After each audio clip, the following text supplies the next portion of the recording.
A major overnight drone and missile attack targeted Kyiv and several Ukrainian regions, triggering heightened security alerts and prompting Poland to scramble fighter jets as a precaution.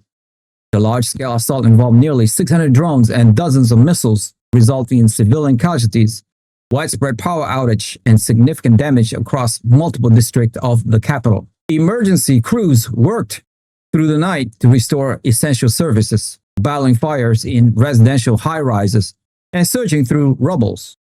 Among the incidents, a drone hit a residential house in Donetsk, injuring 2, while in the Kyiv region, a strike on an apartment building in Vyshhorod killed at least 1 person and injured 19 others, including a child. These attacks underscore the escalating toll of Russia's ongoing strikes on Ukrainian civilian areas. The massive aerial bombardment comes at a moment of significant political and diplomatic turbulence for Ukraine. A Ukrainian delegation has traveled to the United States for high-level peace consultation with Secretary of State Marco Rubio, Special Envoy Steve Witkoff, and Donald Trump's son-in-law, Jared Kushner.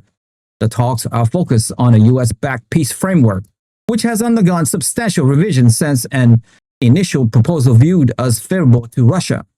President Volodymyr Zelensky has stated that any agreement must include international security guarantees and that a plan could be ready in the coming days, calling this a pivotal week for diplomacy. Internally, President Zelensky faces mounting pressure following a blistering editorial from exiled former Army Chief Valery Zaluzhny.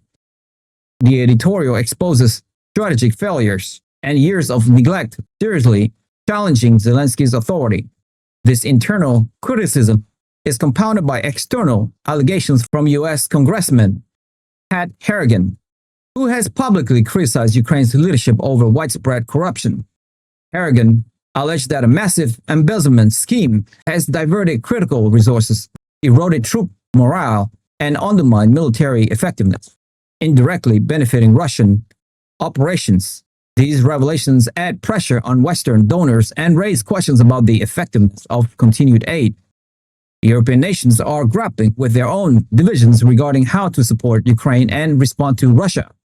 Hungary's Prime Minister Viktor Orbán, fresh from a surprise visit to Moscow, continues to defy the European consensus. He has accused Western powers of blocking early peace efforts and prioritizing armed sales, warning that acknowledging a Ukrainian defeat could spark a political earthquake across Europe. In a clear sign of the rift, Poland's President Karol Nawrocki canceled a scheduled meeting with Orbán, with Warsaw seeing the Hungarian outreach to Vladimir Putin as a dangerous weakening of European unity at a critical moment. Amid these tensions, Europe is moving toward a landmark decision on using frozen Russian assets to support Ukraine. French Foreign Minister Jean-Noël Barrot stated a decision could come as early as December 18th, aiming to immobilize the funds long-term to support Ukraine's war effort. This occurs as a UK report claims the EU and UK secretly gutted a Trump administration peace roadmap, exposing a deep transatlantic rift over how to end the war. With the US reducing its military presence on NATO's eastern flank, European leaders are issuing stark warning that the EU risks being sidelined by history unless it rapidly addresses its economic crisis and prepared to defend the continent independently. If you have made it this far, congratulations, you have unlocked the truth. I want to ask you a quick question though.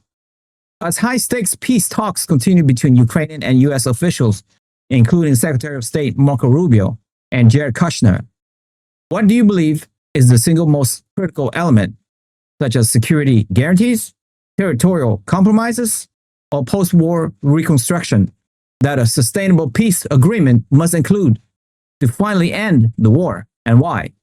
Join the debate. We want to hear your insightful opinion on where this is all heading in our community. Share your thoughts in the comments below. I appreciate your support. Thank you for being a part of this journey. Like the video, share this video with friends and family, hit the notification bell, and most importantly, subscribe. I'll see you guys in the next one.